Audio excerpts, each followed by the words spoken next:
وہ معزز تھے زمانے میں مسلمان ہو کر، وہ معزز تھے زمانے میں مسلمان ہو کر، اور آج ہم خوار ہوئے تارک قرآن ہو کر۔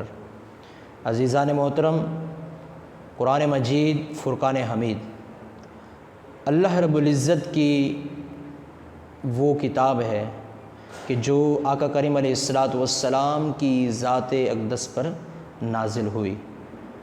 قرآن مجید فرقان حمید کے نزول کے بنیادی طور پر دو مقاصد ہیں۔ نمبر ایک کہ اللہ رب العزت نے ارشاد فرمایا ھدی للمتقین، یہ ہدایت ہے متقین کے لیے، اور یہ پہلا مقصد ہے قرآن مجید کے نازل ہونے کا۔ اس کے بعد قرآن مجید کے نازل ہونے کا دوسرا مقصد تلاوت کر کے برکت حاصل کرنا ہے۔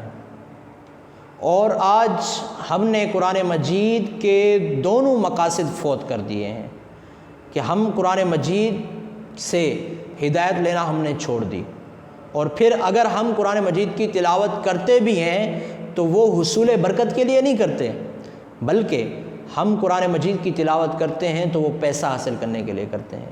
اور ہماری نیتیں بھی آج یہ بن چکی ہیں کہ ہم فلاں جگہ پر جا رہے ہیں اگر تلاوت قرآن کے لیے، تو ہم تلاوت قرآن کر کے پیسہ حاصل کریں گے یا ہمیں پیسہ ملے گا۔ جو دو اصل مقاصد تھے، ہدایت حاصل کرنا اور اسی طرح جو دوسرا مقصد تھا تلاوت کر کے برکت حاصل کرنا، یہ ہم فوت کر چکے۔ تو پھر آج ہمیں نقصان کیا اٹھانا پڑ رہا ہے کہ آج ہماری نسلوں کو قرآن پاک پڑھنا نہیں آتا۔ جب قرآن پاک پڑھنا نہیں آتا تو اس کا ترجمہ کیا آتا ہوگا؟ جب ترجمہ نہیں آتا تو قرآن پاک سے ہدایت کیسے لی جائے گی؟ تو یہ آج ہمارے لیے بہت بڑا المیہ ہے کہ ہم قرآن پاک کو پڑھیں، سمجھیں اور واپسی کی طرف آئیں کہ قرآن پاک ہی ہماری اصل ہدایت کا ذریعہ ہے۔ کہ آقا کریم علیہ الصلاۃ والسلام نے ارشاد فرمایا کہ قرآن پاک کو مضبوطی سے تھامے رکھو۔ جب ہم قرآن پاک کو مضبوطی سے تھامے رکھیں گے تب ہی جا کر ہم ہدایت کی طرف آئیں گے۔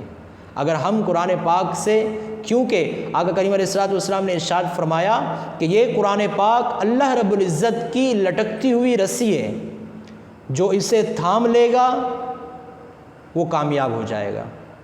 تو ہمیں قرآن پاک کو تھامنا ہے، قرآن پاک کو مضبوطی سے پکڑنا ہے، قرآن پاک کو اس کے جو مقصد ہیں وہ سمجھ کر پھر اس پر عمل کرنا ہے۔